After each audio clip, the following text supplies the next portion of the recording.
கிருஷ்ணகிரி கிராமத்துல ஆகாயத்துல மேகமூட்டமா இருந்துச்சு. அன்னைக்கு சாயந்தரம் ஒரு 4 மணி இருக்கும். காத்து சில்லுன்னு வீசும்போது ராமு அவனுடைய தள்ளு வண்டிய ரொம்பவும் கஷ்டப்பட்டு தள்ளிக்கிட்டு ஊர் இலையில இருக்கிற ஆலமரத்துக்கிட்ட கொண்டு வந்து வச்சான். அந்த வண்டியில ஒரு குண்டால போண்டா போடுறதுக்கான மாவு, இன்னொரு குண்டால மிளகா பஜ்ஜி போடுறதுக்கான மாவு, அப்புறம் அடுப்புல ஒரு கடாய் இருந்துச்சு. அவன் வண்டிய ரொம்பவும் கஷ்டப்பட்டு தள்ளிக்கிட்டே போய் மனசுக்குள்ள இப்படி யோசிச்சுக்கிட்டு இருந்தான். கடவுளே, இந்த வண்டியோட கனத்தை விட என் மனசு தான் கனமா இருக்கு. மேகமூட்டமா தான் இருக்கு, ஆனா மழை வருமானு தான் தெரியல. ஒருவேளை மழை வந்துச்சு அப்படின்னா ஜனங்க எல்லாரும் குளிர் தாங்க முடியாம என் வண்டிக்கிட்ட வந்து நான் சுட சுட செய்யற பஜ்ஜியையும் போண்டாவையும் வாங்கி சாப்பிடுவாங்க. எனக்கு நல்லா வியாபாரம் ஆகும். அப்பதான் என் பொண்டாட்டிக்கு நான் வயிறார சாப்பாடு போட முடியும். மழை இல்லாத நாளுங்கள்ல வியாபாரம் சரியா ஆகுறதில்ல. கொண்டு வந்த மாவு கூட வீணாதான் போகும். எனக்கு ஒரு நல்ல வழியை காட்டு கடவுளே. நானும் என் பொண்டாட்டியும் கஷ்டப்பட்டு தான் இந்த மாவு எல்லாத்தையும் கலந்து கொண்டு வந்திருக்கோம். இன்னைக்கு நல்லபடியா மழை பெஞ்சாதான் என் வியாபாரமும் நல்லபடியா நடக்கும். அப்பதான் நாளைக்கு பண்டிகைக்கு என் பொண்டாட்டிக்கு ஒரு ரவிக்க துணியாவது வாங்கி தர முடியும். கொஞ்சம் எனக்காக கருணை காட்டு கடவுளே. ராமு வண்டியை கொண்டு போய் எப்பவும் போல ஆலமரத்துக்கு கீழே நிப்பாட்டினான். வண்டியை நிப்பாட்டின உடனே அவன் அடுப்ப பத்த வச்சான். கடையில எண்ணெயை ஊத்தி எண்ணெய சூடாக்கி சுட சுட கொதிக்கிற எண்ணெயில மாவையும் திரட்டி போட்டான். அந்த போண்டாவோட வாசம் காத்துல ஊரெல்லாம் பரவ ஆரம்பிச்சுது. மழையும் தூரல் போட ஆரம்பிச்சுது. அப்பாடா, மழை பெய்யுதுரா அப்படின்னு அவன் நினைச்சான். ஆனா கடவுளோட மனசுல வேற ஏதாவது யோசனை இருக்கோ என்னவோ. மழை பெஞ்சாலும் கூட அவன் கடைக்கிட்ட யாரும் வரவே இல்லை. எல்லாரும் அந்த பக்கமா தான் போறாங்க வராங்க. ஆனா அவன் கடை பக்கத்துல யாருமே போல. அவனுக்கு என்ன நடக்குது அப்படின்னே புரியல. 2 குண்டா நிறைய மாவு அப்படிதான் இருந்துச்சு. அப்பதான் அவனுடைய நண்பனான சூரி அந்த பக்கமா வந்தான். என்னடா ராமு, இன்னைக்கு யாரும் உன் கடை பக்கத்துல காணாமே. மழையும் நல்லா தானே பெய்யுது. மழை அதிகமா பெய்யும் போது உன் கடை கிட்ட ஆளுங்க இருப்பாங்களே, ஆனா இன்னைக்கு ஒருத்தர் கூட வரலையே. எனக்கும் அதான் ஒன்றும் புரியல சூரி. மழை நல்லா தான் பெஞ்சுக்கிட்டு இருக்கு. இந்த போண்டால இருந்து வாசம் கூட நல்லா தான் வருது. ஆனா 5 ரூபாய்க்கு கூட போனி ஆகல. ஜனங்க என் கடையை தாண்டி தான் போறாங்க. ஆனா ஒருத்தர் கூட கிட்ட வர மாட்டேங்கிறாங்க. இங்க பாரு, குண்டா நிறைய மாவு இருக்கு. எதுவும் வியாபாரம் ஆகலன்னா நானும் என் பொண்டாட்டியும் பட்டினியா தான் இருக்கணும். கவலைப்படாதடா, எல்லாருமே மழை பெய்யறதுக்கு முன்னாடியே வீட்டுக்கு போயிருப்பாங்க போல. சரி, வண்டியை கட்டிட்டு வீட்டுக்கு கிளம்பு. மழையும் அதிகமாகற மாதிரி இருக்கு. பாவம் ராமு மனசு பூரா பாரத்தோட அந்த வண்டியை தள்ளிக்கிட்டு நேரா வீட்டுக்கு போனான். ராத்திரி 8 மணிக்கு ராமு அவனுடைய வீட்டுக்கு வந்து சேர்ந்தான். வாசல்ல விளக்கு வச்சு புருஷனுக்காக காத்துக்கிட்டு இருந்த கௌரி மாவு குண்டா அப்படியே வந்திருக்கிறத பார்த்து ஆச்சரியப்பட்டா. ஏங்க, என்ன இது? மாவு குண்டா எப்படி கொண்டு போனீங்களோ அப்படியே கொண்டு வந்திருக்கீங்க. இன்னைக்கு மழை நல்லா தானே பெஞ்சுது, வியாபாரம் நல்லா தானே நடந்திருக்கணும். ஆனா வியாபாரம் எதுவும் நடக்காத மாதிரி இருக்கே, என்னங்க ஆச்சு? அப்போ ராமு கவலையா, இன்னைக்கு ஒருத்தவங்க கூட வண்டி கிட்ட வரல கௌரி. மழை நல்லா தான் பெஞ்சுக்கிட்டு இருக்கு. ஆனாலும் எல்லாரும் வண்டியை தாண்டி தான் போனாங்க. இந்த மாவு எல்லாமே அப்படியே தான் இருக்கு. நாளைக்கு எல்லாமே புளிச்சிடும். இதுக்கு செலவு பண்ண பணம்லாம் வீணா போச்சு. பரவாயில்ல விடுங்க, வியாபாரத்துல லாபம் நஷ்டம் 2மே இருக்கும். இந்த மாவை பக்கத்து வீட்டு மாடுங்களுக்கு நான் கொடுத்துடுறேன். மறுபடியும் நாளைக்கு புது மாவு கலந்து வைக்கிறேன். நீங்க ரொம்ப அசதியா இருப்பீங்க. போய் முக கழுவிக்கிட்டு வாங்க. சாப்பாடு செஞ்சு வச்சிருக்கேன், சாப்பிட்டு நல்லா தூங்குங்க. நாளைக்கு மறுபடியும் வியாபாரத்துக்கு போகணும் இல்லையா? அடுத்த நாள் காலையில கௌரி மறுபடியும் ரொம்பவும் கஷ்டப்பட்டு போண்டாவுக்கு மாவை பிசைஞ்சு வச்சான். சாயந்தர நேரம் எப்பவும் போலவே ராமு வண்டியை தள்ளிக்கிட்டு என்னைக்காவது வியாபாரம் நடக்கணும் கடவுளேன்னு ஆலமரத்துக்கு கீழே போய் போண்டா சுட ஆரம்பிச்சான். ஆனா அன்னைக்கு கூட வழக்கமா வரவங்க எல்லாரும் அந்த பக்கம் போறாங்க. ஆனா ராமுவோட கடைக்கிட்ட மட்டும் யாருமே வரல. எல்லாரும் பார்க்காத மாதிரி போறாங்கன்னா அவங்க வேணும்னு தான் வரலங்கிறது அவனுக்கு நல்லாவே புரியுது. அப்பதான் அந்த வண்டி வழியா போய்கிட்டு இருக்கிற ஊரோட விவசாயி ஒருத்தரை கூப்பிட்டு, என்ன, எதுக்கு நான் அப்படியே போற? எப்பவும் என்கிட்ட வந்து பலகாரம்லாம் வாங்கி சாப்பிடுவ தானே? நான் செய்யற பலகாரங்கள்ல எதனா தப்பு இருக்கா என்ன? இப்போ உங்களுக்கெல்லாம் என்ன ஆச்சு? எதுக்காக யாரும் என் வண்டிக்கிட்ட வர மாட்டேங்கிறீங்க? டே ராமு, நீ செய்யற பலகாரங்களை குறை சொல்ல முடியுமாடா? அது நல்லா தான் இருக்கும். ஆனா நேத்து அந்த மளிகை கடை பூபதி ஊருக்குள்ள என்ன பேசிக்கிட்டான் தெரியுமா? நீ அழுக்கு தண்ணியில தான் மாவு பிசையறியா. அந்த மாவுல புழு பூச்சி எல்லாம் அப்படியே இருக்கா. அந்த மாவுல தான் போண்டா சுட்டு கொடுக்கறேன்னு ஊருக்குள்ள எல்லார்கிட்டயும் சொல்றாரு. நம்ம ஊரு பெரிய மனுஷனே சொல்லும்போது ஜனங்க நம்பாம இருப்பாங்களாடா? அதனால தான் உன் வண்டிக்கிட்ட யாரும் வர மாட்டேங்கிறாங்க. இத கேட்ட உடனேயே ராமுவோட மனசு ரொம்பவும் கஷ்டப்பட்டுச்சு. அவன் கண்ணுல இருந்து கண்ணீர் கொட்ட ஆரம்பிச்சுது. ஓஹோ, இதுதான் விஷயமா? ஒரு வாரத்துக்கு முன்னாடி அந்த பூபதி என் கடைக்கிட்ட வந்து, டே ராமு, இந்த இடம் நல்லா இருக்கு, இங்க தான் என் பையன் துணிக்கடை போட போறான், உன் வண்டியை எனக்கு வித்துட்டு ஊரை விட்டு போயிடுன்னு சொன்னான். அதுக்கு நான் சொன்னேன், ஐயா, என் வியாபாரம் இப்பதான் நல்லபடியா நடக்குது, என்னால போக முடியாதுன்னு சொன்னேன். ஒருவேளை அந்த கோவத்துல தான் இப்படியெல்லாம் செய்யறானோ? எல்லாருக்கிட்டையும் நான் சுடுற இந்த பலகாரத்தை பத்தி தப்பு தப்பா சொல்லி என் வியாபாரத்தை நஷ்டமாக்க பாக்குறான். கடவுளே, நேர்மையா இருக்கிறவங்க இந்த பூமியில பொழைக்க முடியாதா? இப்படி அநியாயம் பண்றவங்க தான் வாழணுமா? இதுக்கெல்லாம் ஒரு விடிவு காலம் வராதாப்பா? பாவம் ராமு அங்கேயே வண்டிக்கு சாஞ்சி உக்காந்துக்கிட்டு அழ ஆரம்பிச்சான். அந்த ஆளு ராமுவை எவ்வளவுதான் சமாதானப்படுத்தினாலும் அவன் கண்ணுல இருந்து கொட்டுற கண்ணீர் மட்டும் நிக்கவே இல்ல. இப்படியே நேரமும் போய்கிட்டு இருந்துச்சு. ராத்திரி 8 மணி ஆச்சு. மழை கொட்டு கொட்டுன்னு கொட்டுச்சு. ஆனா ராமு வீட்டுக்கு போகல. இன்னும் அவன் வண்டி கிட்ட தான் இருந்தான். அவன் ஆலமரத்துக்கு கீழே அந்த வண்டியில மழையில கண்ணில கண்ணீரோட பஜ்ஜியை சுட்டு எடுத்துக்கிட்டு தான் இருந்தான். ஆனா அதை வாங்க தான் ஆட்கள் இல்ல. இன்னொரு பக்கம் சீதா வீட்டுல இவ்வளவு நேரம் ஆச்சு, ஆனா புருஷன் வரவே இல்லையே, என்னாச்சோ ஏதாச்சோ அப்படின்னு நினைச்சு ரொம்பவும் கவலைப்பட ஆரம்பிச்சான். எதுக்கோ நல்லது அவனை நேர்லயே போய் பாத்துடலாம் அப்படின்னு அவன் மனசு சொன்னதுனால சரி அப்படின்னு அந்த மலையில ஒரு கோழிப்பைய எடுத்து தலையில போட்டுக்கிட்டு கையில ஒரு விளக்கு பிடிச்சுக்கிட்டு அவ மெதுவா புருஷனோட வண்டிக்கிட்ட நடந்து வந்தா. கொஞ்ச நேரத்துல கௌரி வண்டிக்கிட்ட வந்து சேர்ந்தா. அங்க ராமு மலையில நனைஞ்சுக்கிட்டு இன்னும் அந்த போண்டாவை சுட்டு எடுத்துக்கிட்டு தான் இருந்தான். அதை பார்த்து அவளுக்கு ஒண்ணுமே புரியல. என்னங்க, என்ன இது? இங்க போண்டா வாங்க யாருமே இல்ல, ஆனா எதுக்காக இந்த மலையில நனைஞ்சுக்கிட்டு இன்னும் போண்டா சுட்டுக்கிட்டு இருக்கீங்க? வாங்க, நம்ம வீட்டுக்கு போலாம். கௌரி, இனி கடவுளால கூட நம்ம வியாபாரத்தை காப்பாற்ற முடியாது. நான் சுடுற பலகாரம் எல்லாம் வீணா போச்சு. அந்த பூபதி ஊருக்குள்ள எல்லார்கிட்டையும் நான் சுடுற பலகாரங்கள்ல தரம் இல்லைன்னு பொய்ய சொல்லியிருக்கான். இப்போ அவனோட பார்வை என் வியாபாரத்து மேல தான் விழுந்திருக்கு. அவன் பணக்காரன், திமிரு பிடிச்சவன்.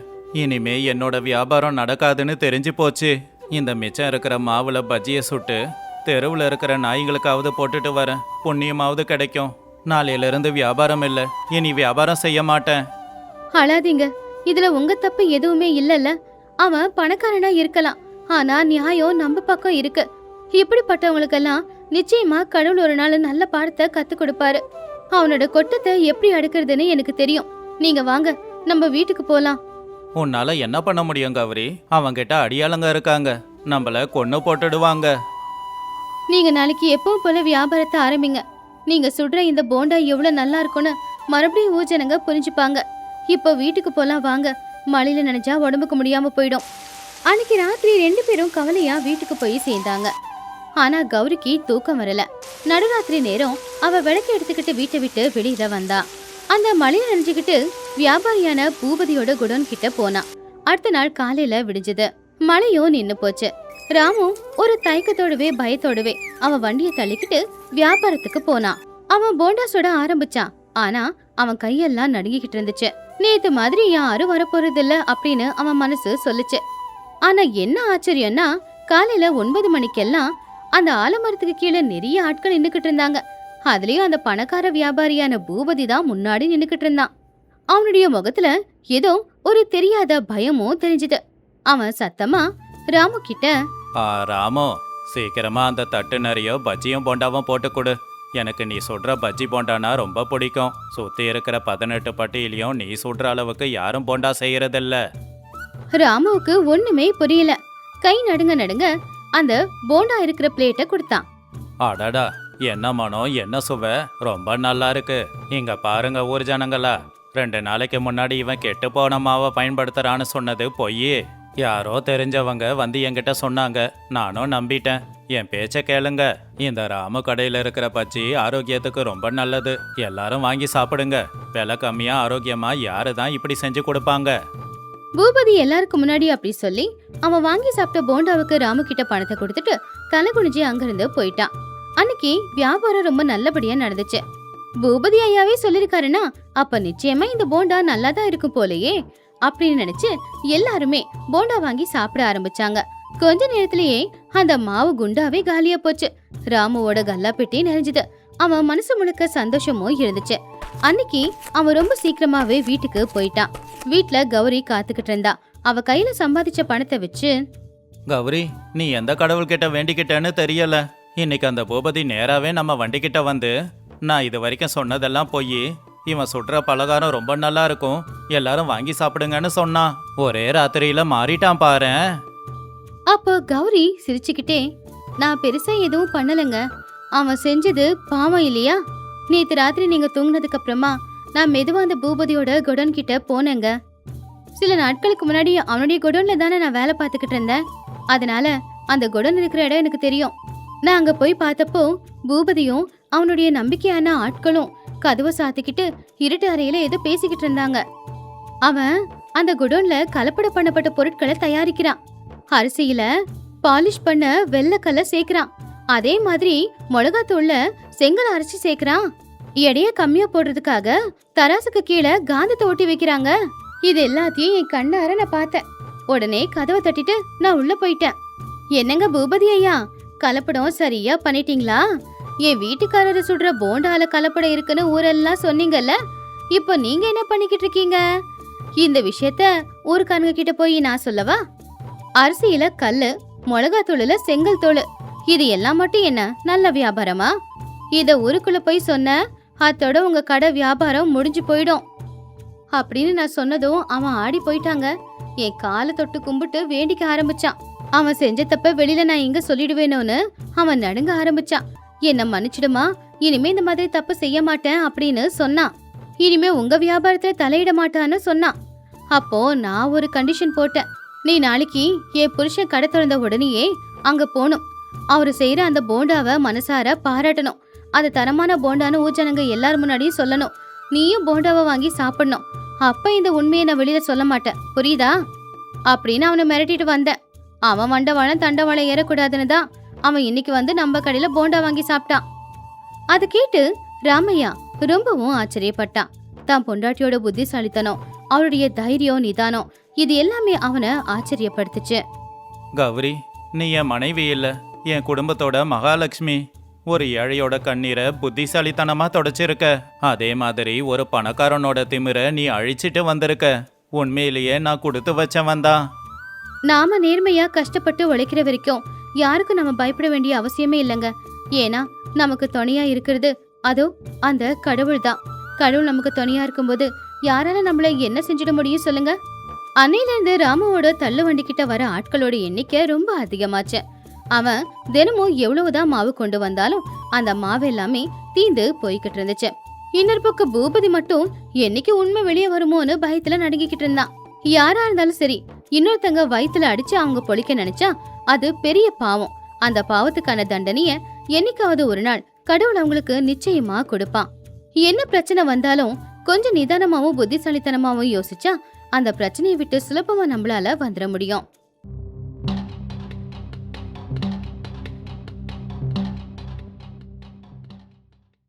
கனகபுரம் ஊரோட எல்லையில இருக்கிற அந்த சின்ன குடிசையை சுத்தி இருட்டுதான் இருந்துச்சு. வீட்டுக்குள்ள அந்த அளவுக்கு கஷ்டம்.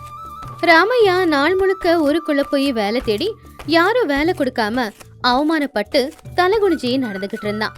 பாவம், அவனால அது எதையுமே தாங்கிக்க முடியல. என்ன வாழ்க்கடா என் வாழ்க்கை. என் உடம்புக்கு ஏத்த வேலையை இந்த ஊர்ல யாராலையும் தர முடியாதா? என்னை பார்த்தாலே என் பக்கத்துல வராத, எனக்கு கெட்ட நேரம் ஆரம்பிச்சிடும்னு சொல்றாங்க. என் பொண்டாட்டி சீதா 4 வீட்டுல 10 பாத்திரம் தேய்ச்சி என்ன பார்த்துக்கறா.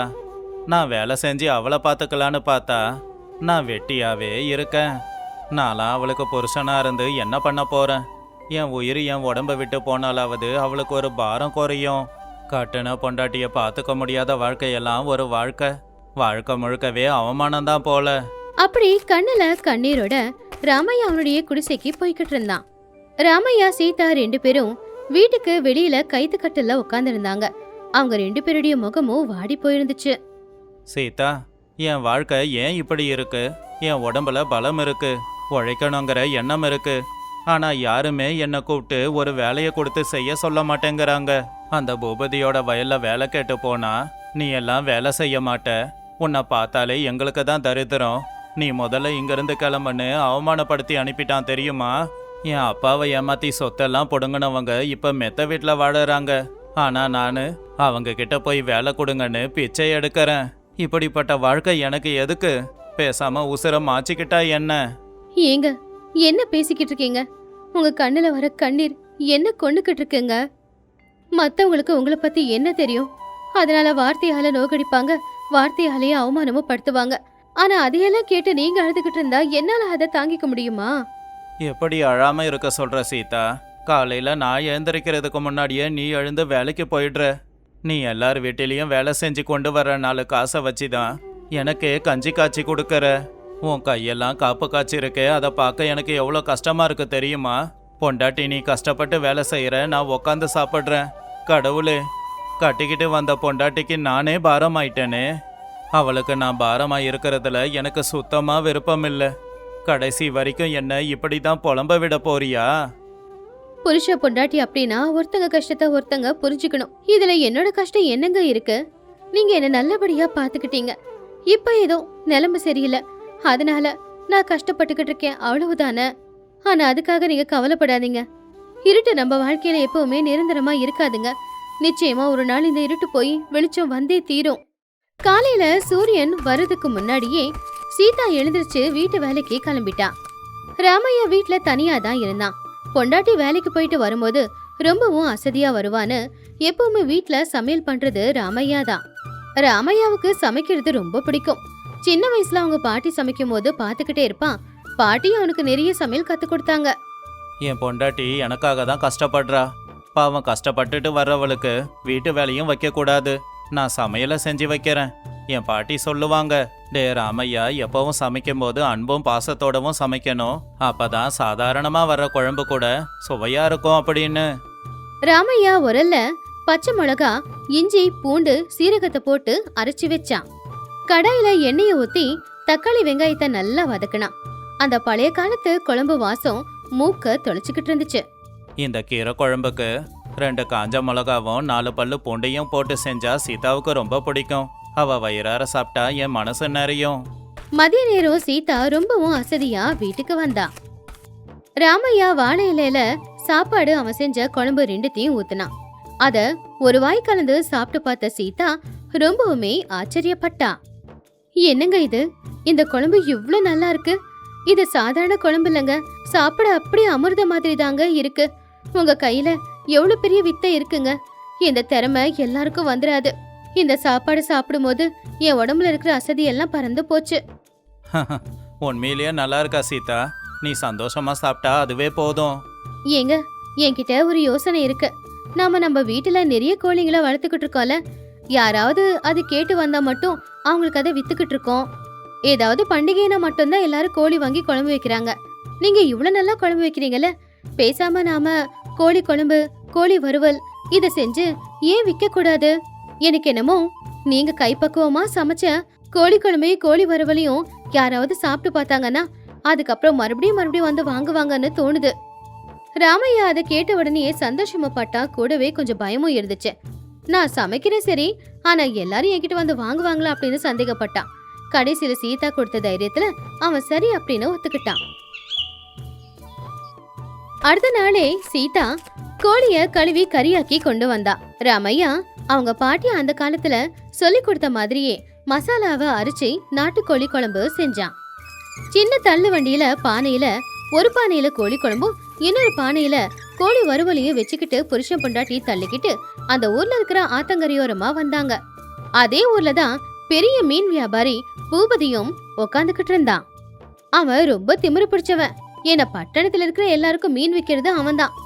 ராமையா சீதா 2 பேரும் வியாபாரம் செய்யறத பார்த்து அவன் கிண்டலா, என்னடா ராமையா, எங்கேயும் வேலை கிடைக்கலன்னு இப்ப கோழி குழம்பு வியாபாரம் ஆரம்பிச்சிட்டியா? இது ஆத்தங்கரடா. இங்க வர்றவங்க மீன் வாங்கி குழம்பு வச்சு சாப்பிட ஆசைப்படுவாங்க. இங்க போய் கோழிக்கறி குழம்ப யாருன்னா வாங்குவாங்களா? அதுலயும் உன் முகத்தை பார்த்தா ஐயோ அம்மானு ஓடி போயிடுவாங்க. அப்படி சொல்லாதீங்க ஐயா. ஏதோ ஏழைங்க வயிற்று பழப்புக்காக வியாபாரம் ஆரம்பிச்சிருக்கோம். உங்க பழப்ப நாங்க கெடுக்க மாட்டோங்க ஐயா. ஏன் வியாபாரத்துக்கு குறுக்க வர மாட்டியா? வந்துட தான் முடியுமா உன்னால? இந்த ஆத்தங்கரையை சுத்தி இருக்கிற இடமெல்லாம் ஏன் கண்ட்ரோல்ல இருக்கு. ஒழுங்கா வண்டியை எடு. அப்பதான் சீதா கொஞ்சம் கோவமா முன்னாடி வந்து, இங்க பாருங்க பூபதி, இந்த ஆத்தங்கரை உங்க அப்பா வீட்டு சொத்து கிடையாது. இது எல்லாருக்குமே சொந்தம்தான். நாங்க இங்க வியாபாரம் செஞ்சுக்கிறோம், நீங்க உங்க வியாபாரத்தை செஞ்சுக்கோங்க. எங்க விஷயத்துல தலையிட்டா நான் சும்மா இருக்க மாட்டேன் அப்படின்னு சீதா கோவமா சொன்னதுனால எல்லாருக்கும் முன்னாடி பூபதிக்கு அவமானமா ஆயிடுச்சு. அந்த அவமானத்துக்கு பழி தீர்க்கிறதுக்காக அவன் அந்த ஊர் ஜமீன்தார பார்க்க போனான். எவ்வளவு தைரியம் இருந்தா ஒரு சாதாரண ஏழை வீட்டு பொண்ணு என்னையே எதிர்த்து பேசுவா? என்னை அவமானப்படுத்திட்டா. இனிமே அவளும் அவ புருஷனும் இங்க வியாபாரம் பண்ணிட முடியுமா? இப்பவே அவங்க பானையெல்லாம் கீழே போட்டு உடைக்கிறேன் பாரு. பூபதி வேக வேகமா ஜமீன்தாரோட வீட்டுக்கு போய் இல்லாததும் பொல்லாததும் அவர்கிட்ட சொன்னான். உடனே ஜமீன்தார் பூபதி அப்புறம் அவருடைய வேலையாட்களோட சேர்ந்து ஆத்தங்கரைக்கு வந்தாரு. ஜமீன்தார பார்த்ததும் ராமையா கொஞ்சம் பயந்து போயிட்டான். பாத்தீங்களா ஐயா, இந்த ராமையா மீன் கடைக்கு பக்கத்திலேயே கோழி குழம்பு கடை வச்சிருக்கான். என் வியாபாரம் எப்படி நடக்கும்? முதல்ல அவனை விரட்டியாடிங்க. ஏன் பூபதி, இந்த ஆத்தங்கரை என்ன உங்க அப்பா வீட்டு சொத்தா? நீ வியாபாரம் செய்யற மாதிரி தான் அவனும் அவன் பொண்டாட்டியோட இங்க வியாபாரம் செய்யறதுக்கு வந்திருக்கான். அவனுக்கும் உனக்கும் நடுவுல என்ன பிரச்சனை? அவன் என்ன மீனா விற்கிறான்? கோழி குழம்பு தானே விற்கிறான். ஐயா இல்லங்க ஐயா, அவன் வாய மூடு பூபதி. உனக்கு அவ்வளவு திமிராயிடுச்சா? ஏழைங்களோட வயித்துல அடிக்கிற அளவுக்கு வந்துட்டியா? ராமையா, இனிமே நீ இங்க வியாபாரம் செஞ்சுக்கோ. யாராவது தொந்தரவு பண்ணா என்கிட்ட வந்து சொல்லு. ஜமீன்தார் சொன்னது கேட்டு பூபதி அமைதியா போய் அவனுடைய வியாபாரத்தை செய்ய ஆரம்பிச்சான். இன்னொரு பக்கம் ராமையா சீதாவும் ரொம்பவும் சந்தோஷப்பட்டாங்க. ஜமீன்தார் அனுமதி கொடுத்தாலும் அவங்க வியாபாரம் ஒன்னும் நல்லபடியா நடக்கல. ஒரு வாரமா ராமையா கொண்டு வர மீன் குழம்பு மீன் வறுவல அப்படியே தான் வீட்டுக்கு கொண்டு போய்கிட்டு இருந்தான். ஆத்தங்கரைக்கு வரவங்க எல்லாரும் மீன் வாங்கிட்டு தான் போறாங்களே ஒழிய இந்த வண்டி பக்கம் எட்டி கூட பாக்குறது இல்ல. தினமும் நஷ்டமாக்குறதுனால ராமையா மறுபடியும் நொறுங்கி போயிட்டான். இப்படியே நாட்களும் போச்சு. ஒரு நாள் ராத்திரி நேரம் யாருமே வந்து குழம்பு வாங்கலங்கிறதுனால ராமையா வருத்தத்தோட குழம்பை எல்லாம் எடுத்துக்கிட்டு வீட்டுக்கு திரும்ப வந்துகிட்டு இருந்தான். பாவம் அவனுடைய முகம் வாடி போயிருந்துச்சு. கடவுளே, நான் என்ன தப்பு பண்ணேன்னு எனக்கு இப்ப தண்டனையை கொடுத்துக்கிட்டு இருக்க? ஒரு வாரமா இந்த பானையில இருக்கிற குழம்ப நான் வீட்டுக்கு கொண்டு போறேன். எனக்கு கஷ்டம் கொடுத்தா பரவாயில்ல. என் பொண்டாட்டி இதுக்காக எவ்வளோ கஷ்டப்பட்டிருக்கா. அவளுக்கும் சேர்த்து ஏன்பா கஷ்டம் கொடுக்கற? என்னோட கெட்ட நேரம் என்னதான் பிடிச்சி ஆட்டுதுன்னு பார்த்தா பாவம் என் பொண்டாட்டிக்கும் கஷ்டத்தை கொடுக்குது போல. காலையில சிரிச்சுக்கிட்டே வழி அனுப்பின என் பொண்டாட்டி கிட்ட இந்த பானைய கொண்டு போய் காட்டினா அவ மனசு எவ்வளவு கஷ்டப்படும். வீட்டுக்கு போனதும் சீதா ராமையாவோட கண்ணீரை தொடச்சா. அழாதீங்க, வெற்றிங்கிறது சீக்கிரமா கிடைக்காது. சரி, நாளைக்கு ஒரு நாள் பார்க்கலாமா அப்படின்னு சொல்லி சமாதானப்படுத்தினான். இது இப்படி இருக்கும்போது மீன் விக்கிற பூபதிக்கு ஒரு பலவீனம் இருந்துச்சு. அவன் ஊர்ல எல்லாரையுமே பயமுடுத்துவான். ஆனா கட்டுன பொண்டாட்டி அப்படின்னா அவன் பயந்து போய் நடுங்குவான். அவனுடைய பொண்டாட்டி காந்தம்மாவுக்கு தினமும் ராத்திரி சாப்பிடும்போது நல்ல முறுமுறுன்னு இருக்கிற மீன் வறுவலோ இல்ல ஏதாவது கறி வறுவலோ இருந்தேதான் ஆகணும். அதனால தினமும் பூபதி ஆத்தங்கரையோரமா மீன் வறுத்து விக்கிற ஒரு தாத்தா கிட்ட தினமும் மீன் வறுவலை வாங்கிட்டு போயிடுவான். ஆனா அவன் கெட்ட நேரம் இன்னைக்கு தாத்தா கடைய போடவே இல்ல. அட கடவுளே, இந்த மீன் வறுக்கிற கிழவன் இன்னைக்கு வரவே இல்லையே. இப்ப வெறும் கைய வீசிக்கிட்டு வீட்டுக்கு போனா என் பொண்டாட்டி என்ன உண்டு இல்லைன்னு ஆக்கிடுவா. எனக்கு ஆத்துல வலைய போட்டு மீன் பிடிச்சி அதை விற்க தெரியும், ஆனா அதை வறுக்க தெரியாது. இப்ப நான் யாருக்கிட்ட என்னத்தை வாங்கிக்கிட்டு வீட்டுக்கு போவேன்? பூபதி என்ன பண்றதுன்னு யோசிக்கும் போது அவனுடைய பார்வை ராமையாவோட வண்டி மேல போச்சு. அங்க சுட சுட கோழி வறுவல் தயாரா இருந்துச்சு. அப்போ பூபதி அவன் மனசுக்குள்ள, பேசாம இவங்கிட்டயே அந்த கோழி வறுவலை வாங்கிட்டு போலாமா? வேண்டாம் வேண்டாம், ஜமீன்தார்கிட்ட சொல்லி இவன் வியாபாரத்தையே கெடுக்க பார்த்தோம். இப்ப இவங்கிட்ட போய் நின்னா அதை விட அசிங்கம் எதுவுமே கிடையாது. ஆனா கைய வீசிக்கிட்டு போனா என் பொண்டாட்டி என்ன உண்டு இல்லைன்னு ஆக்கிடுவாளு. வேற வழி இல்ல, போய் வாங்குவோம் அப்படின்னு வேற வழி இல்லாம அவன் ராமையாவோட வண்டி கிட்ட போனான். அவனை பார்த்து ராமையா சீதா 2 பேருமே ஆச்சரியப்பட்டாங்க. என்ன ராமையா, வியாபாரம்லாம் முடிஞ்சிடுச்சா? எதனா மிச்சம் இருக்கா? என்ன பூபதி, எங்க வியாபாரத்தை கெடுக்கணும்னு தானே ஜமீன்தார் கிட்ட போய் புகார் கொடுத்தவ நீ? இப்போ எங்க வியாபாரம் நடக்கும்போது உனக்கு என்ன வேலை? இங்க உன்ன மாதிரி ஆளுக்கெல்லாம் நாங்க எதுவும் விக்கிறதாவும் இல்ல அப்படின்னு சீதா கோவப்படும் போது ராமையா அவனுடைய கோவத்தை குறைச்சி வந்தவங்கள அப்படி பேசக்கூடாதுன்னு சொன்னான். ஏன்னா ராமையாவுக்கு பூபதியோட நிலைமை நல்லாவே தெரிஞ்சிருந்ததுனால. என்னங்க ஐயா, நீங்க எவ்வளோ பெரிய மனுஷன், பட்டணத்துக்கு நீங்க மீனெல்லாம் ஏற்றுமதி பண்ணி வியாபாரம் பண்ணிக்கிட்டு இருக்கீங்க. ஏழைங்க சாப்பிடுற இந்த கோழிக்கறி குழம்பெல்லாம் நீங்க சாப்பிடுவீங்களா? எனக்கு தெரிஞ்சு நீங்க மீன் கறி தான் சாப்பிடுவீங்க. ராமையா, பழசெல்லாம் மனசுல வச்சுக்காத. இப்ப என் நிலைமை சரியில்லை, நீ தான் இத புரிஞ்சுக்கணும். என் வீட்டுக்காரி மீன் வறுவல் வாங்கிட்டு வாங்கன்னு அனுப்புனா. ஆனா மீன் வறுக்கிற தாத்தா இன்னைக்கு இல்ல. நான் வெறும் கையோட போனா அவ என்ன உண்டு இல்லைன்னு ஆக்கிடுவா. அதான் கோழி வறுவலாவது வாங்கிட்டு போய் சமாளிக்க பாக்குறேன். கொஞ்சம் அந்த வறுவலை கூட. ராமையா சீதா அவனுடைய நிலைமைய பார்த்து வருத்தப்பட்டாங்க. ராமையா உடனே சுட சுட கோழி குழம்பும் கோழி வறுவலையும் தனித்தனியா போட்டு கொடுத்தான். பூபதி அதை எடுத்துக்கிட்டு சந்தோஷமா வீட்டுக்கு போனான். அந்த கோழி குழம்பு கோழி வறுவலும் பிடிச்சுக்கிட்டு போகும்போதே அந்த வாசம் அவன் மூக்க தொலைச்சுது. நான் எவ்வளவு கெட்டவன். அந்த ராமையாவையும் அவன் மனைவியையும் எவ்வளவு கஷ்டப்படுத்தி இருக்கேன், எவ்வளவு அவமானப்படுத்தி இருக்கேன். ஆனா என் நிலைமைய புரிஞ்சுக்கிட்டு அவன் கோழி குழம்ப கொடுத்துருக்கான். இது நல்லா மனம் மணக்குது. இந்த மனத்துக்கு முன்னாடி என் திமிரெல்லாம் அடங்கி போயிடுச்சு. ஏங்க, நம்மள அந்த அளவுக்கு அவமானப்படுத்துற அவனுக்கு எதுக்குங்க நீங்க குழம்பு கொடுத்தீங்க? அவனுக்கெல்லாம் அப்படிதான் நடக்கணும். சீதா, நாம சாப்பாடு போடுறவங்க யாரு மேலேயும் பகையோட இருக்கக்கூடாது.